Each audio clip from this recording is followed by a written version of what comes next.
Give me a break, man. Give me a flake, man.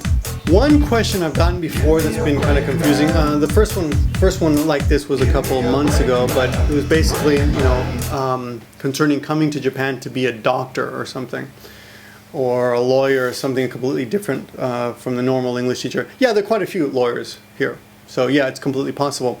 I would say for a position like that, you have to look in the want ads. They're out there. You don't necessarily need any language skills to be a lawyer, but for a doctor, it's completely different. I do know a female doctor here who ended up marrying a Japanese doctor, and they own their own hospital. Actually, they own a hospital. It's kind of weird how they own a hospital, but she does not practice. She doesn't have the license here. I know that during 3/11, the earthquake last year, a lot of doctors came over to assist.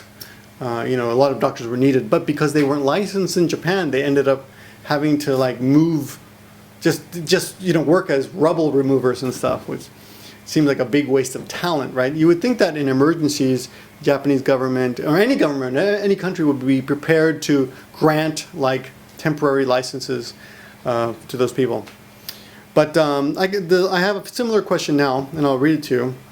This is a guy who's 17 years old. And he's hoping to come to Japan. He likes the culture. Come to Japan, learn to speak Japanese, and then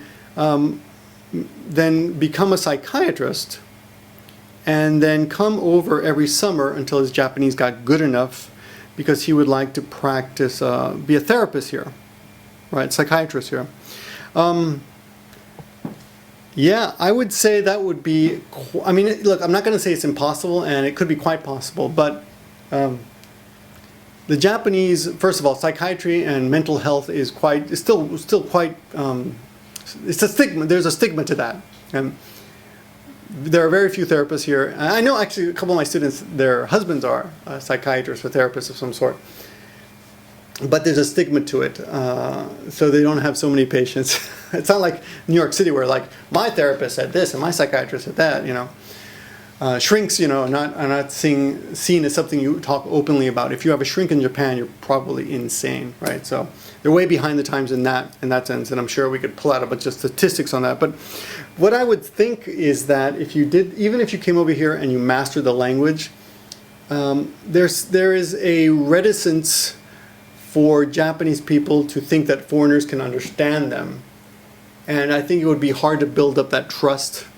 To even get patients, why would you go to a foreigner who speaks Japanese well when there's a Japanese psychiatrist who probably can understand you better, right?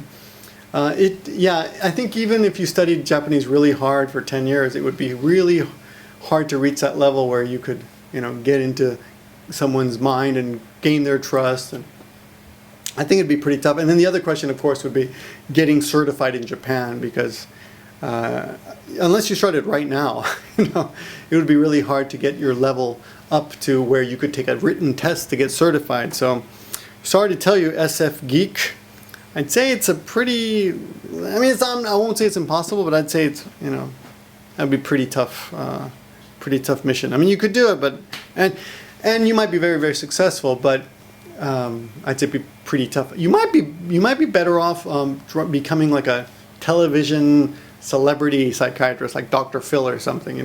That might be.